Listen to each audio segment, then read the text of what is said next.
What response has there been to Macron's comments that we saw there? Well, actually, these comments are very negative. Macron is being seen as somebody who is locking himself in the Élysée Palace. He's not getting outside anymore, and he's just commenting on Twitter. Of course, what has happened on Saturday has shocked the political establishment. The attack on the ministry, the evacuation of the government spokesperson that happened on Saturday afternoon has shocked many people here in France.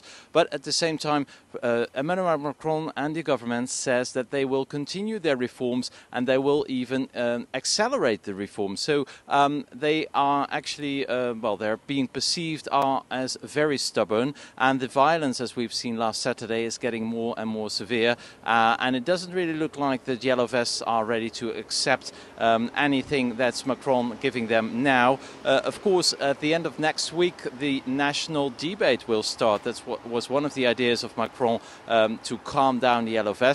But already these national debates seem to be not to be taken seriously anymore. So Macron is very, very isolated, and left and right are criticizing him.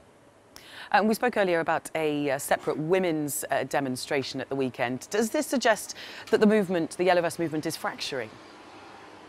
Well, actually, it was already the case since the beginning of this yellow vest movement, because the yellow vests do not really exist. There are many, many different yellow vests. They have all kinds of different demands.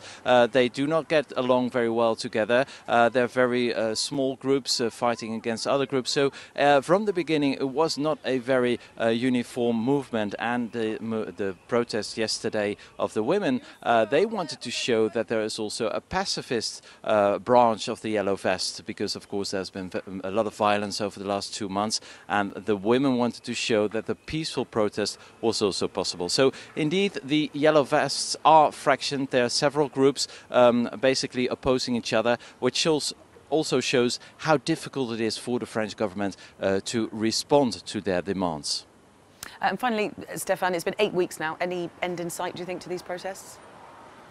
Well, that was what was hoping, of course, the French government, that over the holidays and Christmas that the movement would calm down. And actually it calmed down a little bit, but now the holidays are over, and last Saturday there were even more people than the week before. So it looks like the yellow vests are gaining momentum, and that this will be a major issue for the next couple of weeks for Emmanuel Macron and his government.